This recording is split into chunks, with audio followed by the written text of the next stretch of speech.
Yan. O, tingnan mo, napasok ko na sa pinagagawa mo. Sa sobrang talino ni Inday, dito lang siya naging bobo. Mainit-init pa kasi yung talong, binabalatan agad ni Inday. Hello everybody! Good evening! Muling nagbabalik na naman ang Inday chef nyo dito sa kusina kasi magluluto na naman siya. Kunwari magaling magluto ang Inday chef nyo. Pero ang alam lang ni Inday, prito-prito lang talaga. Tulad nito, magluluto si Inday ng tortang talong kasi namimiss niya nang kumain ng tortang talong. Hindi lang tortang talong ang lulutuin ni Inday, nagluluto rin siya ng pritong isda. Hindi talaga makontento sa ulam si Inday. Meron ng pritong isda, meron pang tortang talong. Pero ang ulam kahapon ni Inday tuyo. Kaya bumawi ngayon si Inday, magluluto talaga siya ng paborito niyang tortang talong. Hindi naman pwedeng laging tuyo ang ulam ni Inday kasi magkakasakit yan sa bato. Inuumpisa na ni Inday balatan ang talong. Piling ko 1 oras to bago matapos. Parang walang ganang magbalat si Inday ng talong. Huwag mo nang balatan ng talong, idiretso mo na agad tortang talong kasama yung balat. Huwag kang patamad-tamad, ikaw lang din ang kakain yan. O, tingnan mo, napasok ko na sa pinagagawa mo. Sa sobrang talino ni Inday, dito lang siya naging bobo. Mainit-init pa kasi yung talong, binabalatan agad ni Inday. Kahit napaso na siya, tuloy-tuloy pa rin ang pagbabalat ni Inday.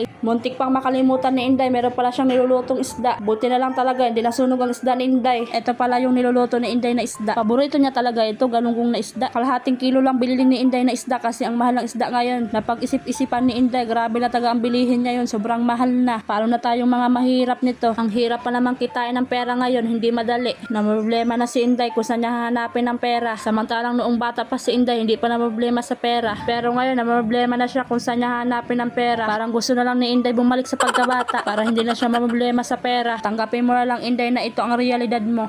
At sa wakas, natapos na rin si Inday magbalat ng talong. Ito na naman ang susunod niyang gagawin, bibiakin niyang itlog ng dragon. 4 na pirasong itlog na dragon ang bibiakin ni Inday. Gusto kasi ni Inday na maraming itlog yung tortang talong niya. At lalagyan na nga ni Inday ng asin para naman may lasa yung itlog niya. Dapat lalagyan pa ni Inday ito ng magic sarap pero walang magic sarap. Nakalimutan ni Inday bumili ng magic sarap. Ang bata-bata pa niya pero malilimutin na agad. Lalagyan sana ni Inday ng paminta pero ubos na rin pala ang paminta niya. Hindi kasi titingnan ni Inday kung anong wala sa kusina niya. Kaya asin na lang nilagay niya sa itlog niya. Ay naku Inday, hindi ka taga pwedeng maging chef. Ito nga pala yung binalatan ni Inday na talong. Buti na lang talaga magandang napili ni Inday na talong. Minsan kasi kapag bumibili si Inday ng talong, halos lahat bulok. Ilalagay na nga ni Inday yung mga talong sa itlog para makapag-umpisa na si Inday magluto ng tortang talong. Eto na nga, inuumpisa na ni Inday magluto ng tortang talong. 3 talong lang pala ang kasya dito sa kawali ni Inday kasi maliit lang yung kawali niya. Kapag nagluluto talaga si Inday ng tortang talong, gusto niya brown na brown talaga. Ayan, babalid na rin na ni Inday kasi nag-brown na.